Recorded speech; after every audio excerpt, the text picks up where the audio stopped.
शांतनु जी, आपके पास आते हुए 5 सीटें टीएमसी को वहां पर मिली हैं। अब लेकिन आपने कांग्रेस का, क्योंकि विपक्षी एकजुटता 24 के पहले बड़ी बात है। मल्लिकार्जुन खड़गे ने कहा कि कांग्रेस की अगुवाई में अगली सरकार बनेगी 24 में। ऐसे में जो यहाँ पर आप सामने आए तो राहुल गांधी ने मेघालय में कह दिया ये तो बी टीम बन गई है ममता बनर्जी मोदी की। लेकिन आपको क्या मिला? 5 सीटें मिली हैं। अब ये बताइए कि क्या आप एनपीपी के साथ सरकार बना रहे हैं या बीजेपी? क्योंकि खबर आ रही है, वो खबर भी दिखा दीजिए जो हम कुछ देर पहले बता रहे थे। हेमंत बिस्वा शर्मा ने कहा है कि अमित शाह से कॉनराड सांगमा की फोन पर बातचीत हुई है। तो कहीं ये बाजी आपसे मार तो नहीं ले गई बीजेपी? आप लोग उनके साथ गठबंधन करके सरकार बनाना ही नहीं चाहते थे सांगमा, कॉनराड सांगमा के साथ? यही वो खबर है, कॉनराड सांगमा ने अमित शाह को फोन किया है, इस तरह की जानकारी आई है। नई सरकार के लिए समर्थन और आशीर्वाद मांगा है। ये कुछ ही देर पहले असम के सीएम ने ट्वीट करके जानकारी दी है। यानी हेमंत बिस्वा शर्मा काम पर, त्रिशंकु विधानसभा जहां जहां बने हेमंत बिस्वा शर्मा फौरन काम पर लग जाते हैं। उनका फिर बाकी हो जाता है एट वर्क, उनका स्टेटस हो जाता है एट वर्क। हाँ, लेकिन पता है दिलचस्प क्या है कौशिक, कि जब आज किरण रिजिजू भी हमारे साथ थे, तो जब ये मामला ऐसा अटकने लगा कि वो 10 पे थे उस समय रुझानों के मुताबिक बीजेपी, लेकिन फिसलती जा रही थी, तो उन्होंने तुरंत कहा, मैंने जैसे ही कॉनराड सांगमा का नाम लिया उन्होंने कहा वो तो हमारे छोटे भाई हैं। हाँ, तो भाई को अब फोन कौन करेगा? आप करेंगे या हेमंत बिस्वा शर्मा करेंगे? और अब लगता है बातचीत हो रही है। नहीं, बातचीत पहले से ही तय था, ये अभी की बात नहीं। चुनाव से पहले ही दोनों पार्टी हालांकि अलग अलग लड़े, लेकिन आपस में बातचीत रोजाना हो रहे थे।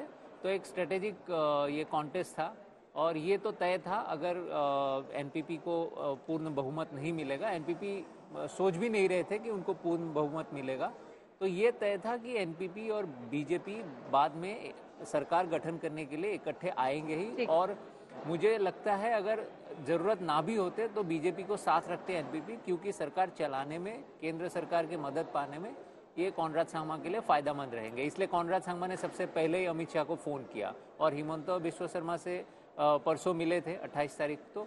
तो ये तो जाहिर सी बात है कि ये स्क्रिप्ट के अनुसार ही गए। ठीक है अमित मालवीय जी, स्क्रिप्ट के अनुसार ही गया है। ये हुनर सिर्फ आपको मालूम है। कुछ जगहों पर तो सीटों के दम पर सरकार बना लेते हैं, लेकिन जहां सरकार नहीं भी, सीटें नहीं भी रहती है, वहां भी आप सरकार बना लेते हैं। देखिए अंजना जी, पहली बात तो भारतीय जनता पार्टी और एनडीए के लिए आज जो परिणाम आए हैं वो बहुत ही सुखद है। खास तौर से त्रिपुरा में, जिसे एक समय पर लेफ्ट का गढ़ माना जाता था, हमने पिछली बार वहां सरकार ही नहीं बनाई, लेकिन दूसरी बार फिर पूर्ण बहुमत की वहां सरकार बनाई है। ये अपने आप में बहुत बड़ी उपलब्धि है। साथ में टीएमसी जो त्रिपुरा में अपनी पैठ जमाने की कोशिश कर रहा था, उनका खाता भी नहीं खुला। 1% से कम उनको वोट शेयर वहां मिला। उनका वोट शेयर नोटा के वोट शेयर से भी कम है। उसी तरीके से मेघालय में भी एनडीए की सरकार होगी और वहां पर एनपीपी के साथ अलायंस में भारतीय जनता पार्टी पहले भी थी। विकास के काम वहां हुए और आने वाले 5 सालों में भी एनडीए की सरकार वहां रहेगी। पहली बार हम 2 विधायक जीते थे, इस बार वो संख्या बढ़कर 4 हो गई है। तो भारतीय जनता पार्टी का जनाधार भी मेघालय में बढ़ा है और अगर आप वोट शेयर को देखें तो उसमें भी बड़ी वृद्धि हुई है। यहाँ पर भी टीएमसी ने जब कांग्रेस के 12 विधायकों को अपने साथ जोड़ लिया था, आज वो सिर्फ 5 पर सिमट कर रह गए हैं। तो चाहे वो त्रिपुरा हो, चाहे वो मेघालय हो, टीएमसी की परफॉर्मेंस नीचे ही गई है।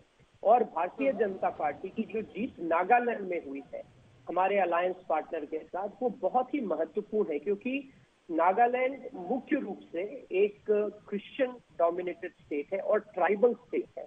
और ऐसा बार बार हमारे देश में सुनने को आता है कि भारतीय जनता पार्टी माइनॉरिटीज के खिलाफ है, माइनॉरिटीज को साथ लेकर नहीं चलती है, या फिर यही कहा जाता है कई बार कि एक जो इंटॉलरेंस का माहौल है उसके लिए भारतीय जनता पार्टी जिम्मेदार है।